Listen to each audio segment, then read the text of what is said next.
and without any further ado, I am most pleased and most happy to introduce our very special guest speaker tonight, Mr. Terrence McKenna.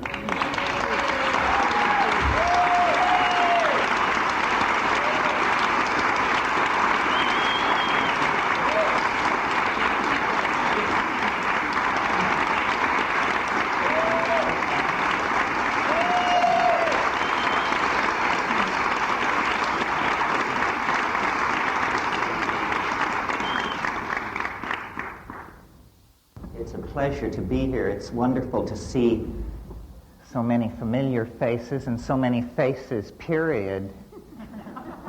I've never been to Port Hueneme before. Probably some of you feel the same way. But I've been doing a lot of traveling recently. I was in New York last weekend at the Open Center, and in Prague 2 weeks before that. So this is the end of a long season of traveling. I'm not home yet, but at least I'm in my own time zone. I want to especially thank Andy Voth and the Carnegie Museum of Art in Oxnard for inviting me to participate. It represents a real commitment to free speech and First Amendment rights, I think, for an art museum.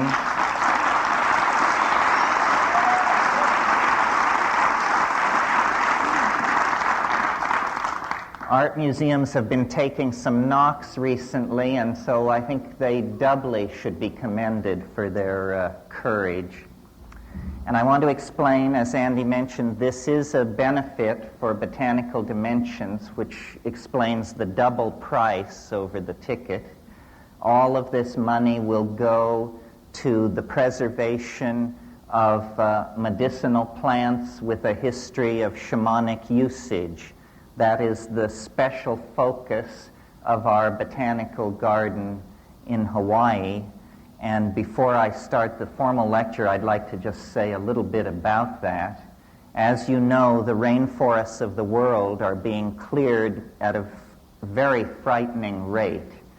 And perhaps voices are beginning to be heard to halt this destruction of the natural environment.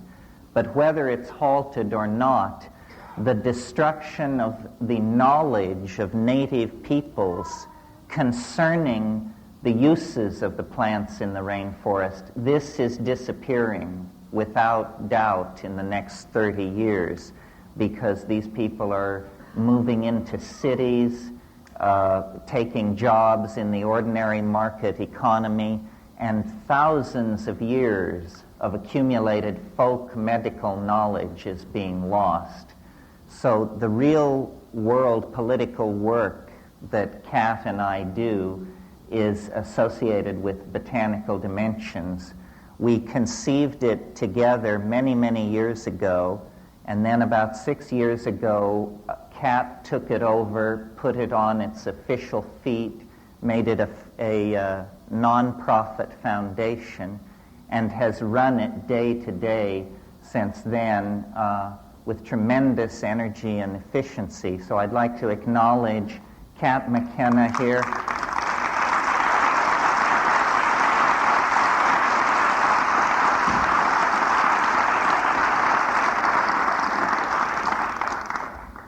My better half. In fact, my only good half. Yes. And then I wanted to underscore what Andy said, a very special event 2 weeks from now at the Carnegie Museum. Roy Tuckman, Roy of Hollywood, bon vivant, countercultural figure, informational ferret of our time, will be recast as an experimental composer of great energy and imagination. And I hope you'll all turn out for Roy. He's been a wonderful force in my life and I think in the cultural life of Southern California. Both Roy and Diane have done a wonderful job in raising the quality of public dialogue in Southern California, which I think is a precondition for any kind of clear thinking about our future or our political situation. So here's to Roy and Diane.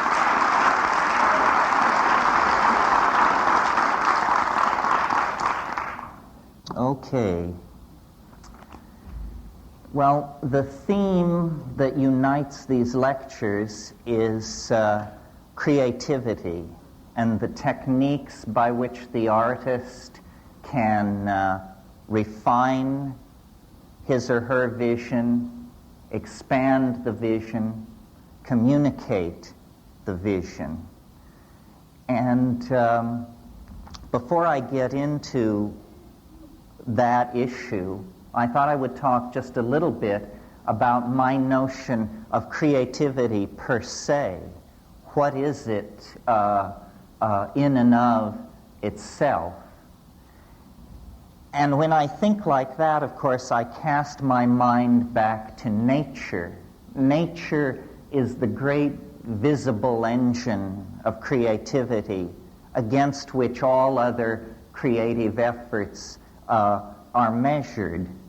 And creativity in nature has a curious distribution. It's something which accumulates through time. If we stand back and look at the universe, we see that at its earliest moments, it was very simple.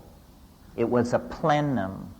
It was without characters or characteristics. It was what in Hindu mythology is called the Turaya, which is described as attributeless. And naturally, if something is without attribution, you can't say much about it. It takes a while for it to undergo a declension into more creative realms. And these creative realms are distinguished as domains of difference. The precondition for creativity is, I think, disequilibrium, what mathematicians now call chaos. And through the life of the universe, as temperatures have fallen, more and more complex compound structures have arisen.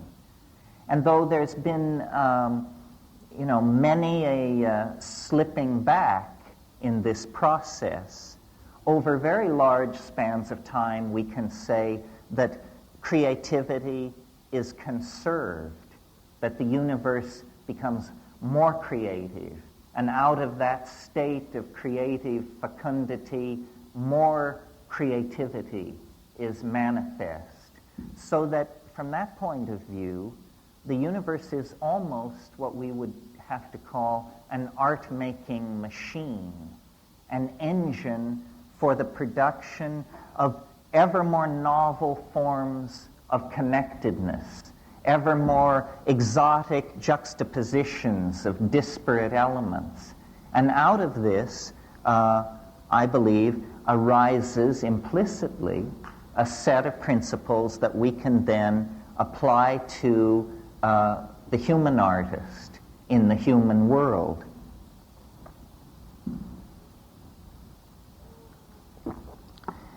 Nature's creativity is obviously the wellspring of human creativity. We emerge out of nature almost, and this idea I think was fairly present close to the surface of the medieval mind, we emerge out of nature almost as its finest work of art. The medieval mind spoke of the productions of nature. This is a phrase you hear as late as the 18th century, the productions of nature. And human creativity emerges out of that, whether you have a model of the Aristotelian great ladder of being or a more modern evolutionary view where we actually consolidate emergent properties and somehow bring them to a focus of self-reflection. Now, I'm sure that we couldn't carry out a discussion of this sort without observing that the prototypic figure for the artist, as well as for the scientist, is the shaman. The shaman is the figure at the beginning of human history that unites the doctor, the scientist, and the artist into a single notion of caregiving and creativity. And I think that, to whatever degree art over the past several centuries has wandered in the desert, it is because this shamanic function has been either suppressed or forgotten. And we've different images of the artist have been held up at different times. The artist as artisan, the artist as handmaiden of a ruling class or family, the artist as designer for the production of integrated objects into a civilization. This notion of the artist as mystical journeyer, as one who goes into a world unseen by others and then returns to tell them of it, was pretty much lost in the post-medieval and Renaissance conception of art up until the late 19th century or early 20th century, where, beginning with the Romantics, there is a new permission to explore the irrational. This really is the bridge back to the archaic shamanic function of the artist. Permission to explore the irrational. The Romantics did it with their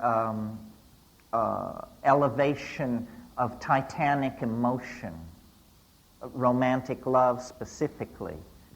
The symbolists in the mid-19th century did it by a re-emphasis on the emotional content of the image and a rejection of the previous rationalism. And that emphasis on the image and on the emotions set the stage then for what I take to be the truly shamanic movements in art, which begin really with Alfred Jarry in the late 1880s and early 1890s. Jarry, you may remember, was the founder of something called the École du Pataphysique, the Pataphysical College. Jarry announced pataphysics is the science. The problem was nobody could understand what it meant or what it stood for, including Jarry. Jarry was tight with L'Entremont, who you may recall said, "I am fascinated with that kind of beauty that arises when a sewing machine meets a bicycle on an operating table." See, this was a true effort to bend the boundaries of art, to create new permission really for the unthinkable. And this, again, reinforces the shamanic function. What do we mean when we say the unthinkable? We mean the envelope of that which can be conceived. And for at least 200 years, the ostensible mission of the artist has been to test the conceptual and imagistic envelope of what the society is willing to tolerate. And this has taken many forms. The deconstruction of imagery that we get with abstract expressionism, going back into impressionism and the pointillists, or the permission for the irrational imagery of the unconscious, surrealism, and German expressionism make use of this permission. Always the idea being to somehow destroy the idols of the tribe dissolve the conceptual boundary of ordinary expectation. Well, in order to do this, it seems to me there is a precondition for the creation of art, which I call understanding. And I don't mean this in an intellectual sense. I mean it in the sense that Alfred North Whitehead intended when he defined understanding as the apperception of pattern as such. As such. There's nothing more to it than that. You see, if we were to look at this room and we were to squint our eyes, and I'm doing this right now, and I see that the room divides itself into people dressed in red and people dressed in blue. This is a pattern, and it tells me something about what I'm looking at. Now I shift my depth of field. Now I'm looking at where men are sitting and where women are sitting. This is a different pattern, and it tells me more about what I am looking at. The number of these patterns theoretically present in any construction is infinite. That says to me then that the depth of understanding cannot be known. It cannot be known.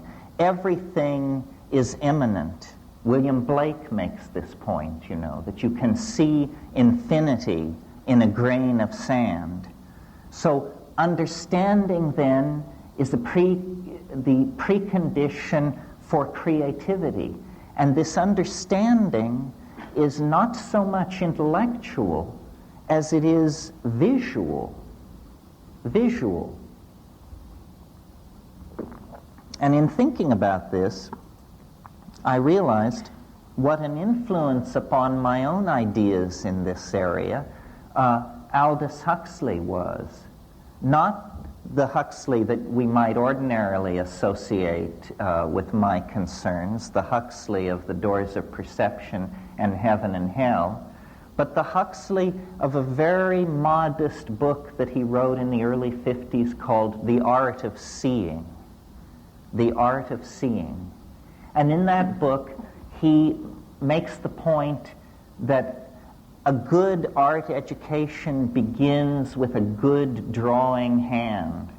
That to be able to coordinate the hand and eye and to see into nature, to see into the patterns present as such, is the precondition for a kind of approach to the absolute. Now, out of this process of seeing, which I'm calling understanding, the creative process ushers in novelty. And many of you have heard me speak of novelty in another context, in the context of nature as a novelty-producing engine of some sort, and ourselves almost as the handiwork of nature. But this same handiwork of nature which we represent, we also internalize and re-express through the novelty of the human world. Well, now, if we take seriously the shamanic model as a basis for authentic art, then certainly in the modern context, what we see missing from the repertoire of the artist are shamanic techniques. And it's for the discussion of these shamanic techniques, I believe, that I was brought here this evening. So I want you to cast your mind back to a great seminal moment, germinal moment in the history of human thought, which was about 25,000 years ago, the great glaciers that had covered most of the Eurasian landmass began to melt. And human populations that had been islanded from each other for about 15 millennia began to recontact each other and reconnect. And out of this comes what is called the Magdalenian Revolution from 18,000 to 22,000 years ago. And what it is nothing less than a tremendous explosion of creativity and aesthetic self-expression on the part of the human species. We find for the first time, bone and antler technology takes its place along with stone technology. Musical instruments appear over a wide area. And cave paintings, some paintings in areas and recesses so remote from the surface of the ground that it takes several hours to reach them, are painted and set up in dramatic tableaus specifically designed to bring together sound, light, and dance in hierophanies, extravaganzas of aesthetic output that invoke a kind of transcendent other that human beings for the first time are trying to come to grips with and make some kind of cultural statement about. And this pulling into matter of the ideas of human beings, first, in the forms of beadwork and chipped stone and carved bone, within 20,000 years ushers into the kinds of high civilizations that we see around us and points us toward the kind of extraplanetary mega-civilization that we can feel operating on our own present like a kind of great attractor. Now, this whole intellectual adventure in exteriorization of ideas is entirely an aesthetic adventure. Until very recently, utility is only a secondary consideration. The real notion is a kind of seizure by the tremendum, by the other, which then forces us to take up matter, clay, bone, flint, and put it through a mental process where we then excrete it as objects that have lodged within them ideas. This seems to be the special, unique, transcendental function of the human animal, is the production and condensation of ideas. And what made it possible for the human animal is language. If you're seeking the thumbprint of the transcendental on the myriad phenomena that compose life on this planet, to my mind, the place to look is human language. Human language represents an ontological break of major magnitude with anything else going on this planet. I mean, yes, bees dance and dolphins squeak and chimpanzees do what they do, but it's a hell of a step from there to Wallace Stevens, let alone William Shakespeare. Language is the unique province of human beings, and language is the unique tool of the artist. The artist is the person of language. And I've, given a lot of thought to this because the work that I've done with psilocybin mushrooms and the observations of psychedelic plant use in the Amazon centered around ayahuasca lead me to the conclusion that it is the synergy and catalysis of language that lies behind not only the emergence of human consciousness out of animal organization, but then its ability to set a course for a transcendental dimension and pursue that course against all the vicissitudes of biology and history over 10 or 15,000 years. Language has made us more than a group of pack-hunting monkeys. It's made us a group of pack-hunting monkeys with a dream.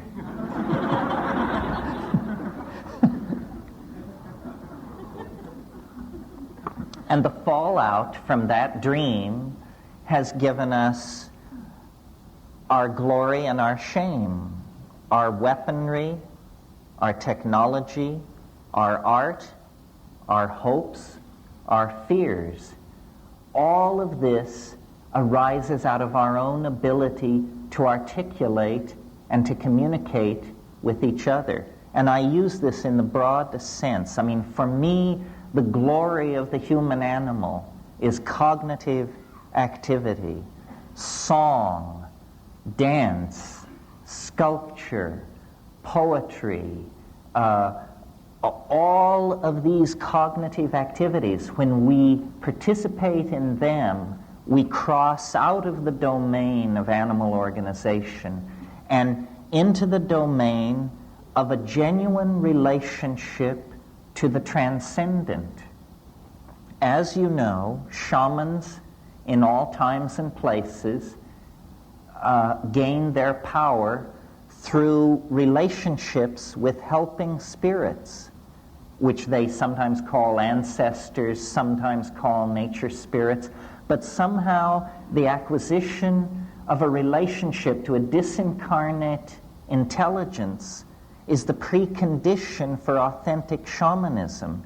Now, nowhere in our world do we have an institution like that we do not consider pathological, except in the now very thinly spread tradition of the muse, that artists, alone among human beings, are given permission to talk in terms of my inspiration, or a voice which told me to do this, or a vision that must be realized. The thin line, the thin thread of shamanic descent into our profane world leads through the office of the artist. And so, if society is to somehow take hold of itself at this penultimate moment, as we literally waver on the brink of planetary extinction, then the artist, like Ariadne following her thread out of the labyrinth, is going to have to follow this shamanic thread back through time. And you know, one of the most disempowering things that has been done to us by the male-dominant culture is to brush out our footprints into the past. We don't have a clue as to how we got here. Most people can't think further back than the first Nixon administration, let alone, you know, the arrival of the Vikings, the fall of Çatalhöyük, the melting of the glaciers, so forth and so on. We have been disempowered by a rational tendency to deny our irrational roots, which are a kind of embarrassment to science, because science is the special province of the ego, and magic and art are the special province of something else. I could name it, but I won't. It prefers to be unnamed, I think. So, how seriously then are we to take this, I'll call it an obligation, to follow the shamanic thread back into time?